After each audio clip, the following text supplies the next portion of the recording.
Peace and blessings to the 12 tribes of Israel.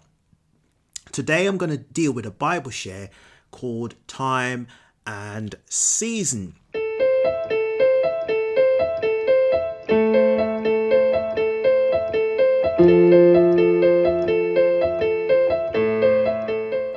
Now, I'm just going to go through a series of scriptures and hopefully give some edification, hopefully just explain a few scriptures, and hopefully you will gain some edification. I'm not going to go into any great detail, but hopefully just here and there just give some edification.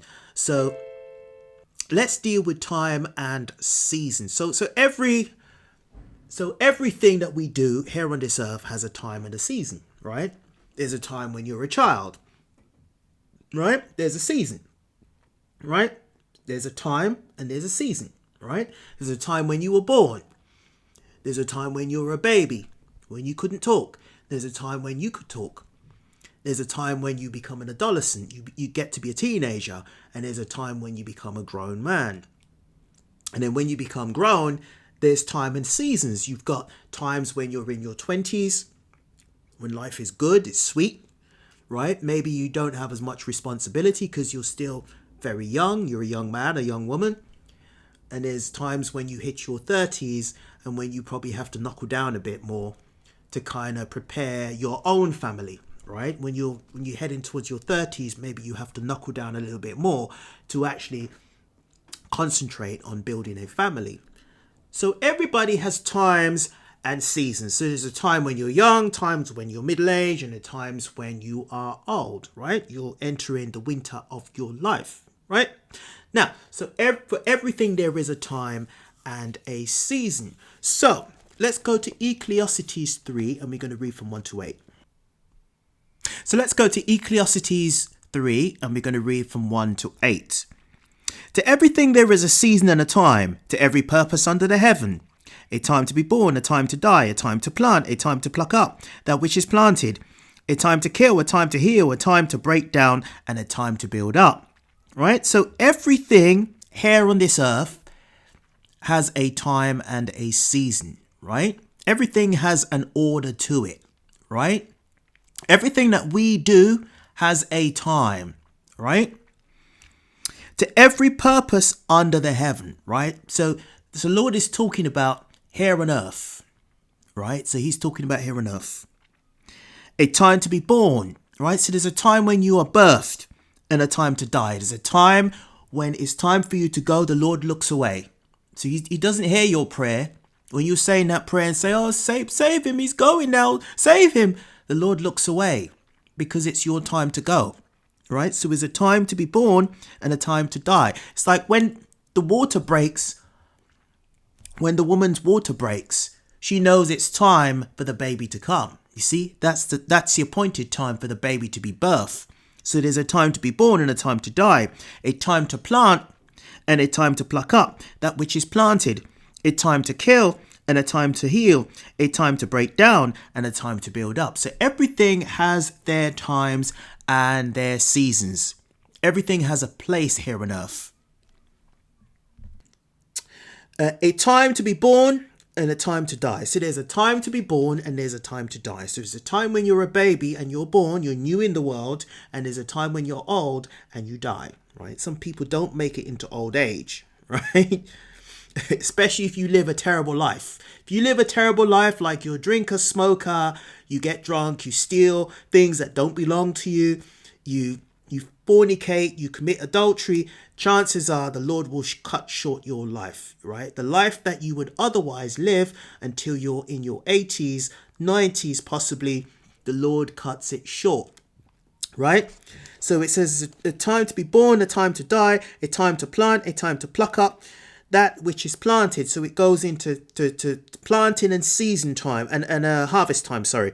A time to kill, a time to heal, a time to break down and a time to build up, a time to weep and a time to laugh, a time to mourn, a time to dance, a time to cast away stones and a time to gather stones together, a time to embrace, a time to refrain from embracing, a time to get, a time to lose, a time to keep and a time to cast away, a time to rend and a time to sow, a time to keep silent and a time to speak, a time to love and a time to hate, a time of war and a time of peace, right? So there's a time to love and a time to hate and a time of war and a time of peace, right? So for everything there is a season here on earth. So let's now go to Daniel's 2. I'm going to read from 20 to 21. Daniel answered and said, "Blessed be the name of God forever and ever, for wisdom and might are his, and he changeth the times and the seasons. He removed kings and set up kings. He giveth wisdom unto the wise, and knowledge to them that know understanding." So Daniel was speaking to Nebuchadnezzar, which was the Babylonian king, right? And he was the prophet that was there to interpret dreams, right? So he said, "Blessed be the name of God forever and ever, for wisdom and might are his." So everything in terms of wisdom flows from the Most High, and power. And he changed the times and the seasons. So he changes the times that we just read, right? He removed kings. So he removes kings. He removes kingdoms. He removes the power from countries and nations and sets up kings. So he sets up nations and kingdoms and countries. He giveth wisdom unto the wise. He gives wisdom to the wise, and knowledge to them that know understanding, and knowledge to them that have understanding, because wisdom really is the application, because knowledge is the actual thing that you learn, and wisdom is the application of that knowledge, right? Wisdom is the application of knowledge, meaning understanding, right? So you're walking with understanding and knowledge. So that's wisdom. Right. So let's now go to Daniel 7, and we're going to go from 1 to 12. In the first year of Belshazzar, king of Babylon, Daniel had a dream and visions of his head upon his beds. Then he wrote the dream and told us some of the matters. Daniel spake and said, "I saw my vision by night, and behold, the four winds of the earth strove upon the great sea, and four great beasts came up from the sea, diverse one from another. The first was like a lion, and angel's wings I beheld, till the wings thereof were plucked, and it was lifted up from the earth and made sand upon the feet, as a man, and man's heart was given to it." So this is going into the dreams that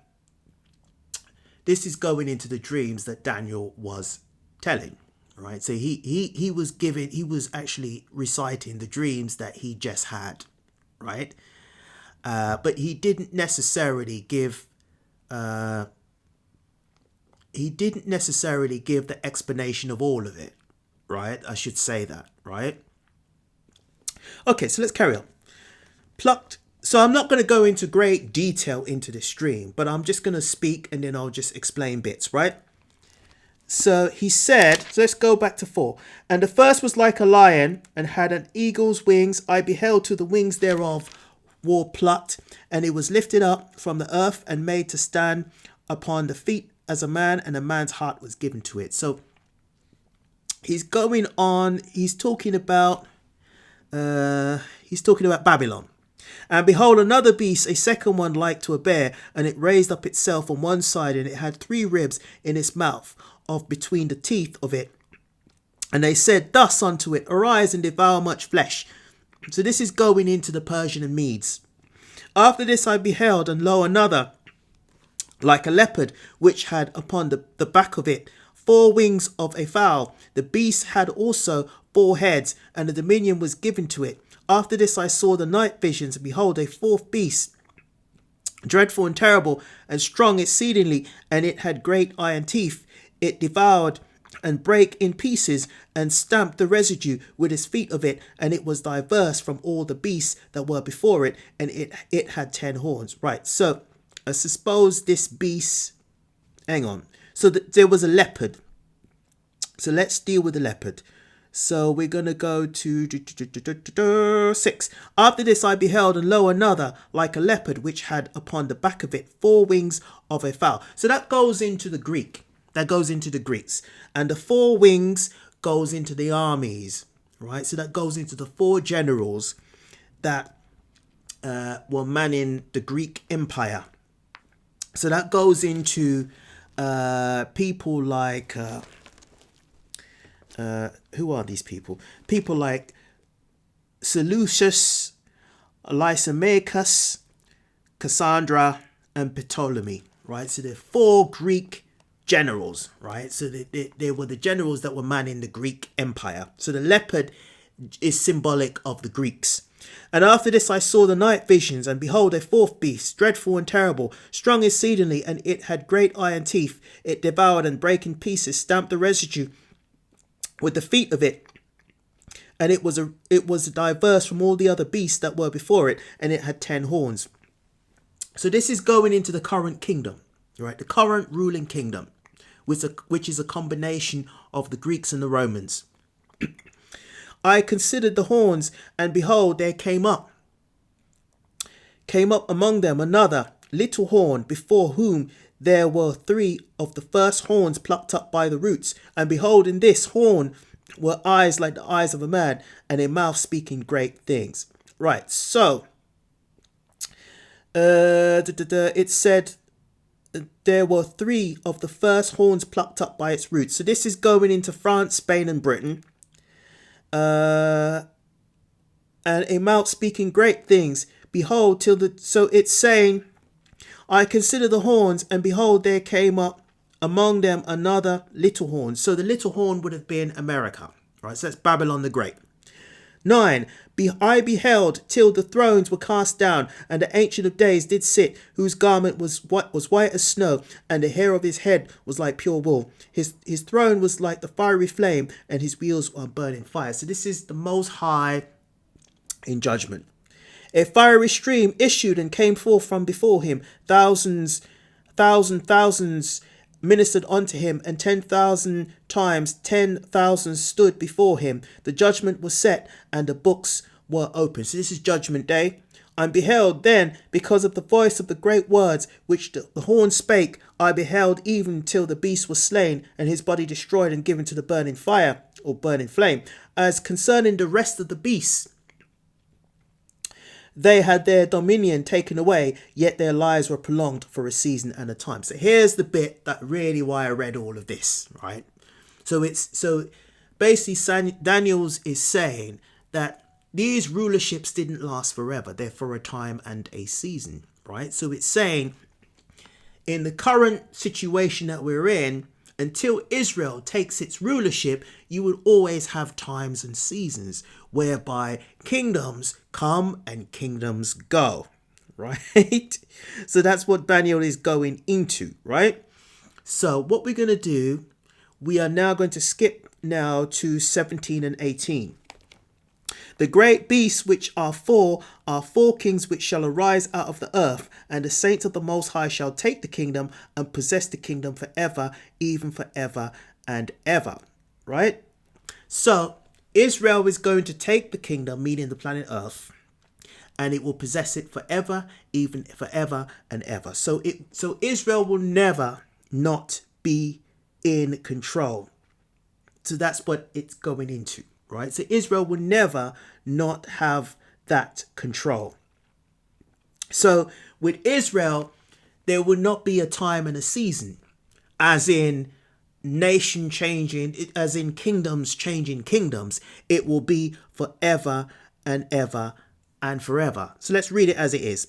But the saints of the Most High, meaning Israel, shall take the kingdom, shall take the planet Earth, rulership over the earth, and possess the kingdom forever, even forever and ever. So there will not be a time and a season, because the kingdom will not be shifting hands, right?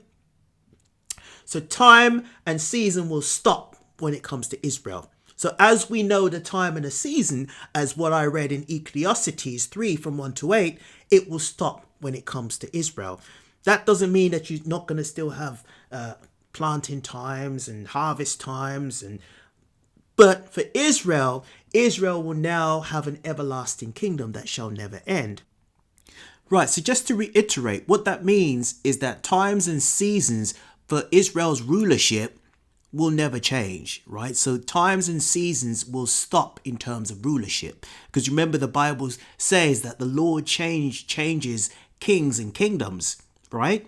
But the kingdom of Israel's kingdom is forever and even ever after that, right? Because it will never ever change. So times and seasons will stop in terms of rulership for Israel or for any one nation, because the only nation in rulership would or will be Israel, right? Because you have to remember that Daniel was actually in the Babylonian captivity, and a lot of what he was prophesying to the king was that the Babylonians were about to lose to the Persian and the Medes. You see, they were about to lose to the Persians and the Medes, so they were vulnerable, you see. And that was the prophecy that Daniel actually delivered to the king, right? So that was coded in all of those. So let's do one last scripture. So we're going to go to Daniel 7 and we're going to read from 20 to 25.